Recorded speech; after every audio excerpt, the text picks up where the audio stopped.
بسم الله الرحمن الرحيم.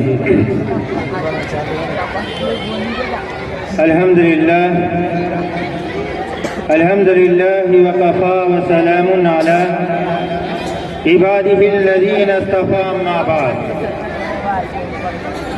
قال الله تبارك وتعالى في القرآن المجيد والفرقان الحميد: أعوذ بالله من الشيطان الرجيم، بسم الله الرحمن الرحيم. لقد كان لكم في رسول الله أسوة حسنة.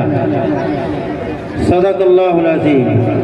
ایک مرتبہ درود شریف پڑھ لیجیے ہر آدمی. اللہم صلی علی محمد وعلی آل محمد کما صلیت علی ابراہیم وعلی آل ابراہیم انک حمید مجید. اللہم بارک علی محمد وعلی آل محمد کما بارکت علی ابراہیم وعلی آل ابراہیم انک حمید مجید. محترم بزرگوں اور دوستوں، جب میں مجلس کی طرف ایک بات دیکھتا ہوں تو مجھے بہت افسوس آتا ہے. یہ لوگ شاعروں کو تو کچھ وقت اور حیثیت تو دیتے ہیں، لیکن جو نائب انبیاء جسے علماء کرام کہا جاتا ہے، جو آپ کے سامنے ایک نثر کی شکل میں اللہ اور اللہ کے رسول کی بات پیش کریں گے، ان کی کوئی وقت نہیں ہے. اس لیے شاعر جہاں ہٹتے ہیں تو سامعین حضرات کو لگتا ہے تو بچی پکڑ لیتا ہے، بھاگنا شروع. محترم، اگر گانا بجانا ہی مقصد ہے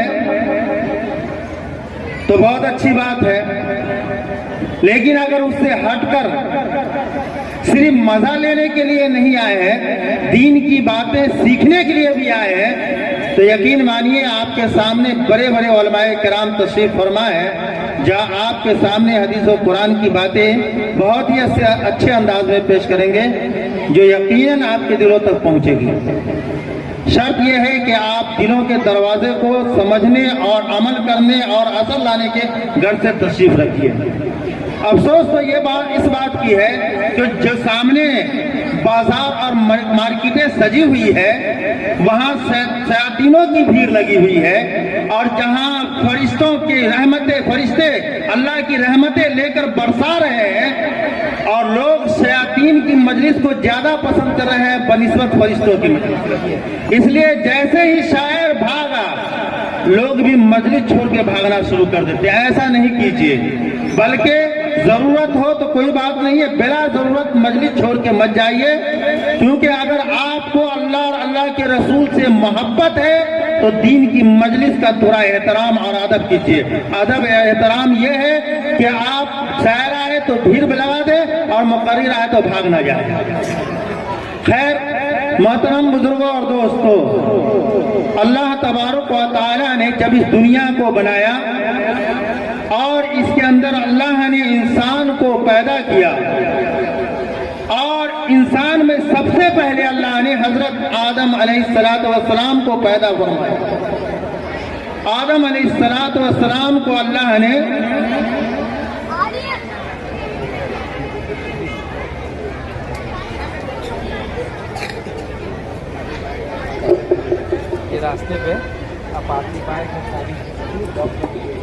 راستے پہ کسی کی کالی بائک اپاچی ہے، وہ راستے سے ہٹا دیں، آنے جانے میں تکلیف ہوتی ہے. محترم، اللہ تبارک و تعالی نے انسان کو جب دنیا میں بھیجا، آدم علیہ السلام کو جب دنیا میں بھیجا تو ان کو دو چیزیں دی گئی. ایک تو عالم انسانیت کے سب سے پہلے ہونے کا فخر، دوسرا سب سے پہلے نبی ہونے کا فخر بھی انہیں حاصل ہے.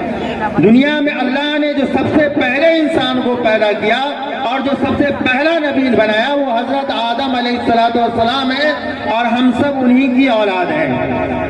آدم علیہ السلام جو دین ہمارے پاس لے کر کے آئے، جو باتیں ہمارے پاس لے کر کے آئے، وہ تھا اللہ کی طرف سے لایا ہوا دین اسلام، جو آج ہم سب ماننے والے ہیں، جس کی پیروی کرنے والے ہیں. لیکن جب دنیا جیسے جیسے بڑھتی رہی، آگے بڑھتی رہی، اور لوگوں میں